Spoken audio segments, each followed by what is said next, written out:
to part of this and for debating this topic.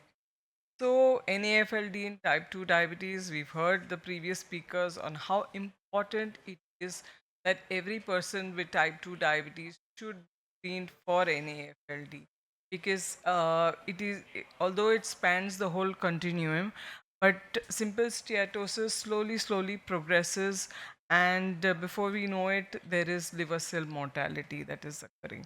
The major drivers, of course, is obesity, the insulin resistance, and type 2 diabetes. And more than 60% have in this population got even NASH is also present in about 30%.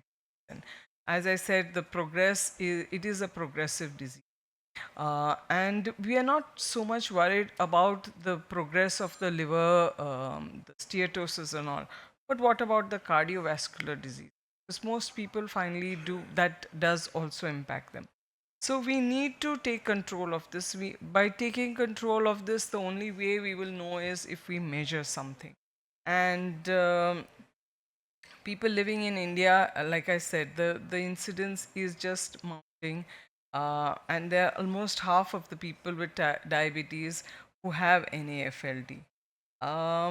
The guidelines have all said that we need to screen, we need to do probably at least screen, whether it's a FIB4 or this thing, FibroScan.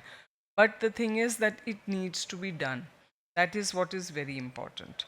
Even this is the latest ADA guidelines, the slide from there, that it does say that every type 2 diabetic, whether it is FIB4 or FibroScan, it needs to be done. It is part of further management.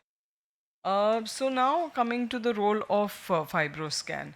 There is this other study which I'm sharing in which about 293 patients with MSLD, out of which 114 with diabetes underwent a FibroScan.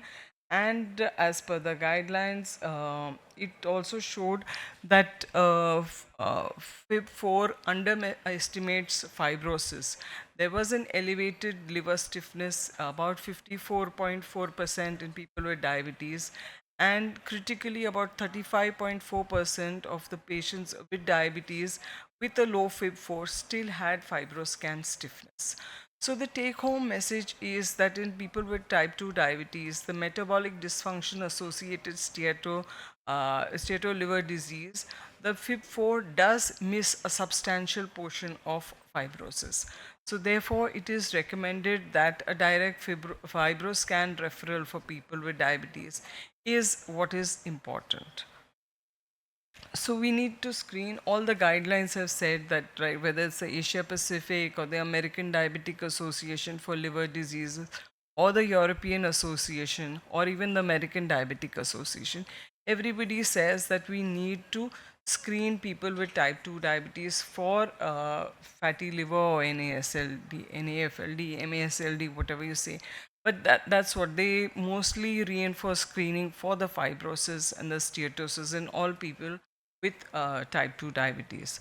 And as I said, amongst the biopsied patients, 17% had advanced fibrosis, which is the strongest predictor of all-cause mortality, the liver-related outcomes, and with global predictions of increase by about 137% in the NASH-related hepatocellular carcinomas and 178% increase in liver cell deaths.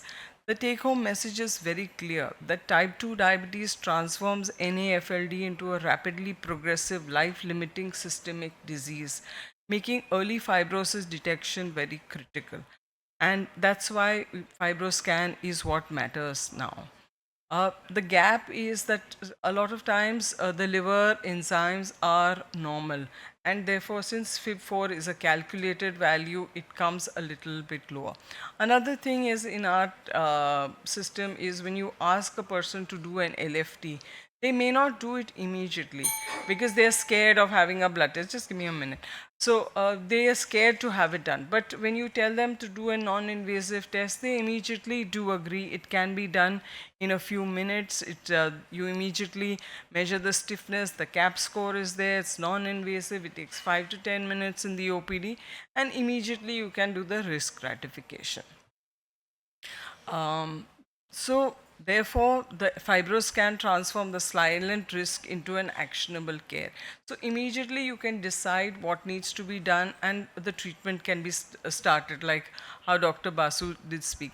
So therefore, it deserves a place besides the HbA1c, the lipids, the EGFR, which we calculate, the ACR, in every type 2 diabetic person's workup.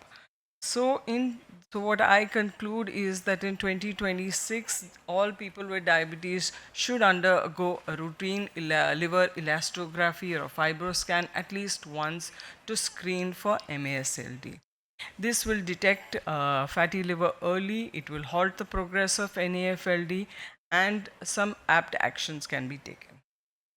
I also would like to invite all the doctors here for we are having the first annual Vibe, that's Women Inspire, Build and Enhance Connect, in Mumbai on 22nd of March. This is going to be the first for women physicians by the women physicians. Thank you for a patient hearing.